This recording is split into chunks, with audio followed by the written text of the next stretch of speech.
মাস ধরে বাংলাদেশের প্রধানমন্ত্রী শেখ হাসিনা ভারতে রয়েছে, আর বেশি দিন নেই ইউনূসকে সরিয়ে ক্ষমতা পাবে শেখ হাসিনা। ভারতের এই সংসদ নেত্রীর বক্তব্য শুনে ভারত বাংলাদেশ তুমুল বিতর্ক শুরু হয়েছে। তাহলে কি সত্যিই শেখ হাসিনা ফিরছে? আরো বক্তব্য শুনে আসি। কারণ আমরা যুক্তরাষ্ট্রকে জানিয়েছি হাসিনাই বৈধ প্রধানমন্ত্রী, তার হাতেই দেশ নিরাপদ। আমাদের প্রধানমন্ত্রী নরেন্দ্র মোদীকে অনুরোধ করব অতি দ্রুত তাকে তার দেশে পূর্ণ মর্যাদায় ক্ষমতায় বসানোর জন্য।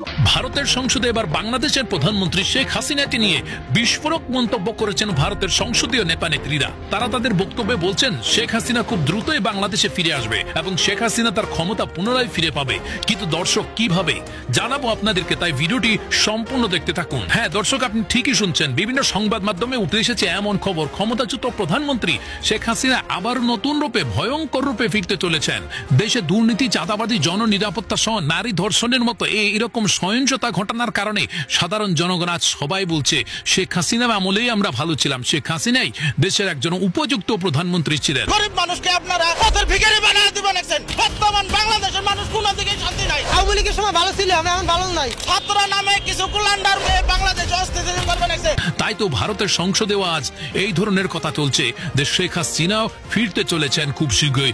ভারত এই নিয়ে কাজ শুরু করেছে এবং ডোনাল্ড ট্রাম্পের সাথেও বৈঠক করে ফেলেছে তারা। তাহলে কি সত্যিই ফিরতে চলেছে? দেখাবো আপনাদেরকে আরো ভিডিও ফুটেজ, সঙ্গেই থাকুন আমাদের সাথে।